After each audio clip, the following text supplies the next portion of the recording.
Watch your back.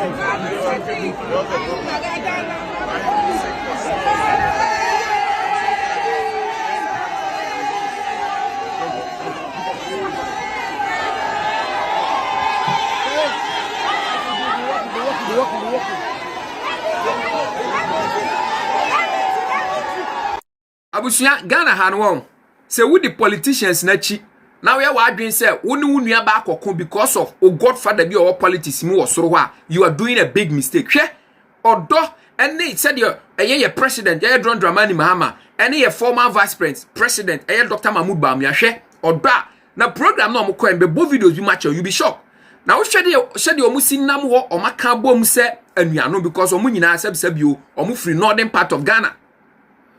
Entino yeso support your mono obi wo ho anu odi atem obi ni nwa ekon because of say or support MPP so hwe omumie no maka bom no omo kwo dosoro. That is what we want to see in this country.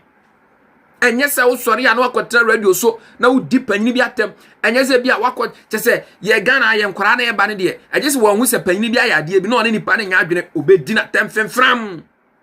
Now program way program a President Mahama initiative ya what they appointing the sanitation minister. Now I stand to be corrected though. There is this guys be Ghana Accra.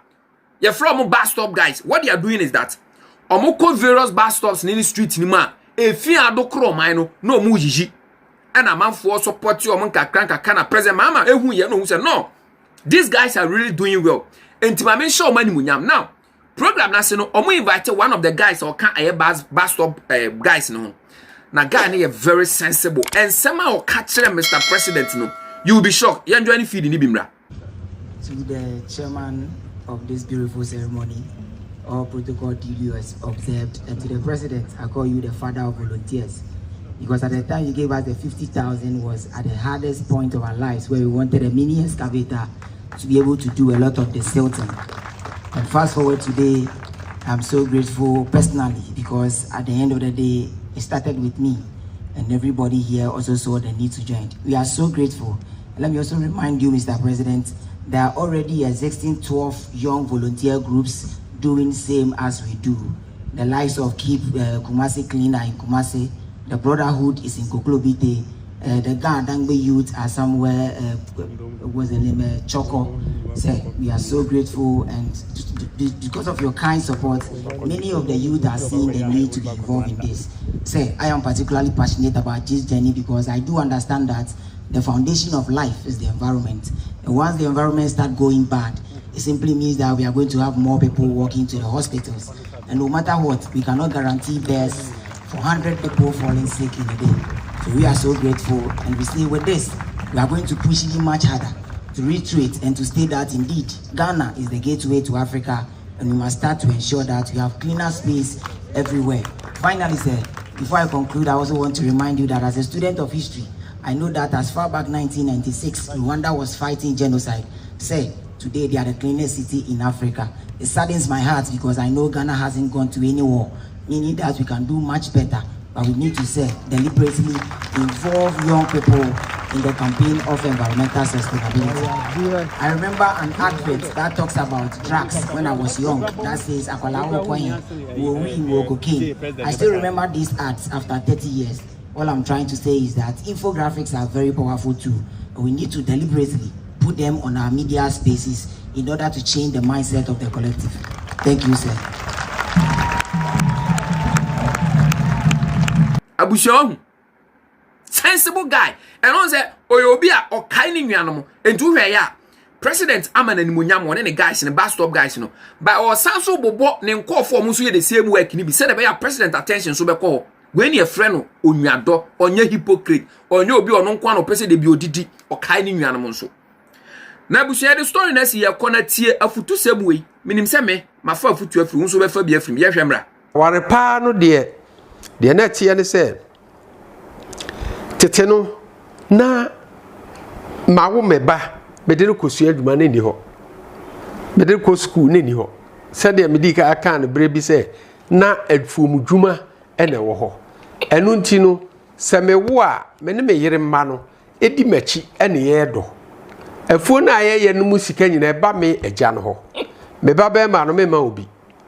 enti se wo nso so se wo be ware a ɛho asodie no da me agya no so ɛno nti na me yɛse agya ɛna agya ware ma ne ba ebisa akwara no wodi wachira dofuo bebre kapre nkɔ no hɔ nti sika wo he ode kɔyɛ wo ba ho ade nti agya no na wo sɛ wo yɛ ho ade ma no na de ne yɛ no ni sɛ akwara no so awade a ye bisa ne sɛ wahunu ɔbaa bi a mabunu mu ntie o wo pɛ ana ntie aware wo nhyehyɛ ne kwanya ne yɛfa so ware na yɛ yamba ne afiri ho no nti agya ne ba bisa ne ba bɛɛ ma no sɛ wahunu ɔbaa bi sɛ a awaso ware na wahunu ɔbaa bi a wo pɛ sɛ wo ware no ana fa me bisa question bi wo hansa emfie bɛ na normally no ya ne yɛ hu sɛ nipa na so aware tete hɔ no de tete hɔ no wahu ansa na obi bɛ ware no waduru 30 abo 30 years nye obi 18 years no ware 30 years and over wahu sɛ wo ebe ma utumi tutuo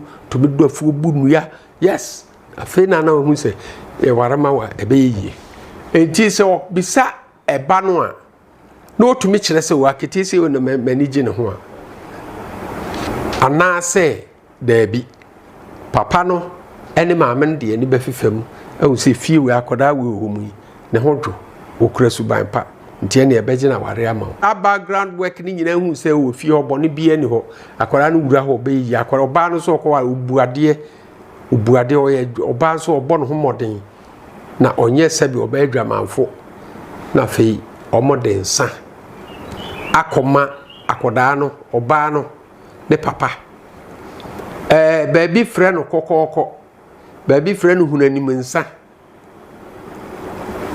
na kokoko no na mejina so ensa no ye kokoko bɔ efi sɛ sisi ye wodem hai no obi bɔ kokoko ne ye wodem hai ka sɛ bra ontumi ma ontumi ngura dan no eti saa na no so wode kɔbɔ papa no pono kokoko sɛ ne ba no wopɛsɛ wobɛwura fie no wobɛbue pono ma wabɛwura mu ana enti wokɔbɔ kokoko no a papa bɛka kyerɛ sɛ wode aba amate papa pepacho saa time no na be ma ne oba no mu ntem ti sen ebi kura oba no be ma no ne nkasa da ebi mpo ne nkasa ai onim po so obi kura ne nkasa akura da wo hu ge no so okurum ho ebi so one ndi nkomo sere nso wonse ne peda ba wa bon papa no mama ne o papa no na enje ho aduma ema no enti no se wo mo e bibia wie kɔbɔ na papa na asem obeka ne se wo de aba amate mebisa me ba no na mahwe papa no nso oboa obebisa akwara na mpa no nso behwe wachi ansa no obisa se ne ba no be wura hɔ a ne ho beto no ana ade na wo papa hwehwe fie hɔ no a wo hu se bi ni wonti wo de ne ba na ba onso ba wo so fie abehwe se bi wɔ hɔ a o ma ne ba ngura hɔ nti papa no nso ye omu weke hu se wo so wachi ye bɔkɔ abɔne bi ani hɔ a afei na o share wo time se bia 1 week na 2 weeks a eso a wo bɛkɔ mbasuma nipa kɔ se asɛm na de bɛto ani be tie mu hai okwa papa no bɛka so magye bibia atum enti ebia monkɔ ya hoboa na momra na mmɛyɛ ne ho ade na makɔ na mo abɛhyɛ da a mo de bɛyɛ ne ho ade ebi nso wɔ hɔ a wokɔ bɔ no a ɔse o meba afua so masi na mobile o on de bɛma bi de na no ato no so nti ɛkwan ni ne ho